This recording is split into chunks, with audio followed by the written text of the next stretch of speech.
Well, hello. I just discovered a reference to Dr. Samuel Johnson here in Herman Melville's short story, Benito Cereno. Here he is talking about, really revealing of the 19th century, impressions, racism basically of the 19th century, talking about the servant of the good captain, a black man.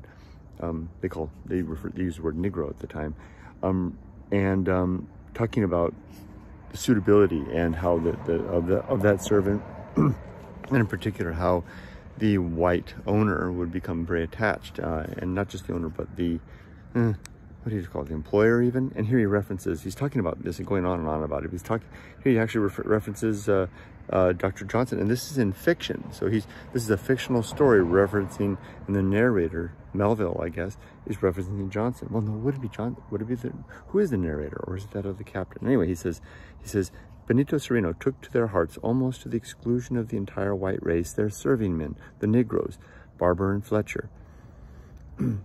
But if that be, wait, did I do it? Oh no, I started too late.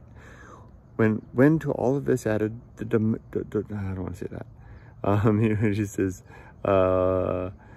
we readily perceives why those hypochondriacs, Johnson and Byron, it may be something like the hypochondriacs Benito Cereno, took to their hearts, almost to the exclusion of the entire white race, their serving men, the Negros. So he's referring to Johnson, and I would only know this because I read the biography of Samuel Johnson. He's referring to Dr. Johnson's basically, what would you call it, employee, because he was formerly a slave, but he was freed. He came from the East Indies. Frank, I think his name was, that lived with Dr. Johnson for like 3 decades, and after Johnson's death, he willed almost his entire estate to that man, who unfortunately lived out a pretty sad life for the rest of it. I don't know the details, but it didn't go well, despite getting a good inheritance. Anyway, I was just kind of amazed here in a piece of fiction, American fiction from the 19th century, is an explicit reference to one of my heroes, Dr. Samuel Johnson, of the 18th century.